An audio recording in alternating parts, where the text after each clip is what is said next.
the approach to learning these days does not have to follow this antiquated medieval regime of going to classes. So for people that are entrepreneurial, starting a business, too many times they have an idea about something. They get very, very excited about a sort of perspective, and they want to go do it.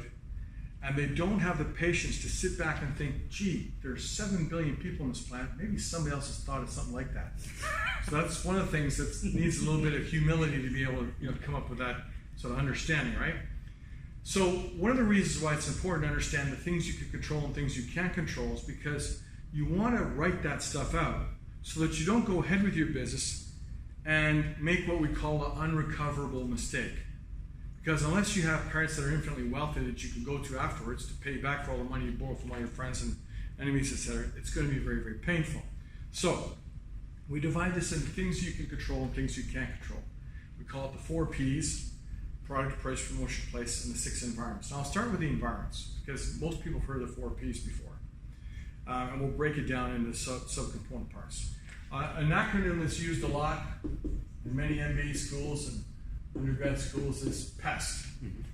And it's used to mean political environment, economic environment, social, cultural environment, and technology. So political environment means laws, rules, regulations. And it sounds kind of boring, but if you have a business and you don't adhere to sort of regulations about importing or labeling or how you pay your employees properly or languages or so on, that can be fatal to the running of your business. Economic environment. Very significant because that's how you plan your pricing. So these things here, these 6 environments influence how you do your 4 Ps. So whether you decide to sell your watch for $40 or $70 is not based on your supply chain management, it's based on what the people are actually able to pay. That's your economic environment, okay? Social cultural environment. Social cultural environment is when I walk into class and say, "Annyeonghaseyo," Koreans will laugh and I say "Wagwan," everybody laughs because they're not Jamaicans, but they all know that because they watch Cable Pulse 24. So the social cultural environment is all kinds of things about, making jokes about people's orientation because it's okay to do that now. We're past being nervous about it, right? There's all kinds of things about social cultural environment in terms of languages and how you have TV commercials where you've got a white guy and a black woman and a dog that may or may not be, so on, and it's all in one sort of so everybody who watches a TV commercial thinks it's inclusive. That's the social cultural environment, right? Things like multi-generational houses and how you sit in the vehicle. Technological environment. Technological environment is as simple as 12-year-old girl walking around Nathan Road in Hong Kong going, "Oh, got Wi-Fi." Why? Because she's 12. She doesn't have a job. She can't pay for her own phone, right? And her parents are sick and tired of the phone bills for the 16-year-old kid. And so that's why the technological environment is important. Technological environment, things like if you've got videos on your website and the file size is too large, people can't open them. They got to be smaller pictures so they can load faster. That's all about the technological environment. Now, that's not it. There's more.